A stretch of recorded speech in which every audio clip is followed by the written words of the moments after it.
Hi అండి. Welcome back to మోక్ష Vihaan vlogs. నేను మీ ప్రత్యూష.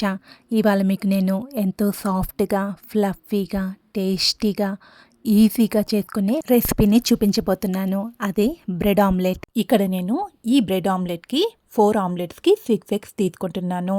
మీరు కావాలి అంటే ఎక్కువైనా తీసుకోవచ్చు, లేకపోతే తగ్గించైనా తీసుకోవచ్చు. ఇప్పుడు ఒక బౌల్ తీసుకొని ఎగ్స్ అన్నిటినీ కూడా బౌల్లో వేసుకోండి. ఈ విధంగా ఎగ్స్ అన్నీ కూడా తీసుకున్న తర్వాత ఇందులో చిన్నగా ముక్కలుగా కట్ చేసి పెట్టుకున్న ఒక పెద్ద సైజు ఉల్లిపాయ, చిన్న ముక్కలుగా కట్ చేసి పెట్టుకున్న ఒక పెద్ద సైజు టొమాటో, కొంచెం కొత్తిమీర తరుగు, చిన్న ముక్కలుగా కట్ చేసి పెట్టుకున్న 4 పచ్చిమిర్చి, హాఫ్ స్పూన్ కారం, పావు స్పూన్ పసుపు, హాఫ్ స్పూన్ ఉప్పు, హాఫ్ స్పూన్ గరం మసాలా, పావు స్పూన్ మిరియాల పొడి వేసుకొని వీటన్నిటిని నూరుకొచ్చే వరకు బాగా బీట్ చేయాలి. ఈ విధంగా బీట్ చేసుకొని పక్కన పెట్టుకోండి. ఇప్పుడు స్టవ్ వెలిగించుకొని ప్యాన్ పెట్టుకొని కొంచెం ఆయిల్ వేసుకొని ఆయిల్ని ప్యాన్ మొత్తం స్ప్రెడ్ చేసుకొని బ్రెడ్ స్లైసెస్ని ప్యాన్ మీద పెట్టుకోండి. నెక్స్ట్ బ్రెడ్ స్లైసెస్ని టర్న్ చేసుకుంటూ రెండు వైపులా లైట్ గోల్డెన్ బ్రౌన్ వచ్చేంత వరకు కాల్చుకోండి. మరీ ఎక్కువగా కాల్చుకోవద్దు, మరి ఎక్కువగా కాల్చుకుంటే టేస్ట్ బాగోదు. బ్రెడ్ స్లైసెస్ ఇలా లైట్ గోల్డెన్ బ్రౌన్ రాగానే ఇక వీటిని ప్లేట్లోకి కన్వర్ట్ చేసుకోండి.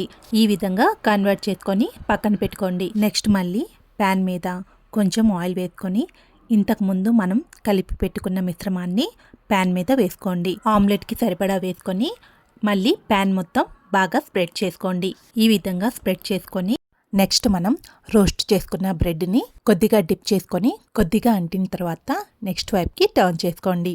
ఇప్పుడు మళ్ళీ చుట్టూ అంచులా కొంచెం ఆయిల్ వేసుకోండి. ఈ విధంగా ఆయిల్ వేసుకోవడం వల్ల ఆమ్లెట్ బాగా కాలుతుంది. 2 మినిట్స్ తర్వాత ఆమ్లెట్ని అన్ని వైపులా ఈ విధంగా ఫోల్డ్ చేసుకోండి. ఈ విధంగా ఫోల్డ్ చేసుకున్న తర్వాత ఆమ్లెట్ని బ్యాక్ సైడ్ టర్న్ చేసుకోండి. ఇలానే ఒక 2 మినిట్స్ ఉండనివ్వండి. తర్వాత ఇక ప్లేట్లోకి కన్వర్ట్ చేసుకోండి. ఈ విధంగానే ఆమ్లెట్లన్నింటినీ కూడా వేసుకోండి. అంతే, ఎంతో soft, fluffy, tasty bread omelette ready. చాలా సింపుల్ కదా. సింపులే కాదు, చాలా క్విక్గా అయిపోతుంది. ఈ బ్రెడ్ ఆమ్లెట్ మీకు నచ్చింది కదూ. మీరు కూడా తప్పకుండా ఈ బ్రెడ్ ఆమ్లెట్ని ట్రై చేసి ఎలా కుదిరిందో నాకు కామెంట్ చేయండి. మీకు కనుక ఈ వీడియో నచ్చినట్లయితే లైక్ చేయండి, షేర్ చేయండి. ఇప్పటి వరకు ఎవరైతే మన ఛానల్ని సబ్స్క్రైబ్ చేసుకోలేదో తప్పకుండా సబ్స్క్రైబ్ చేసుకోండి. Thank you for watching my video.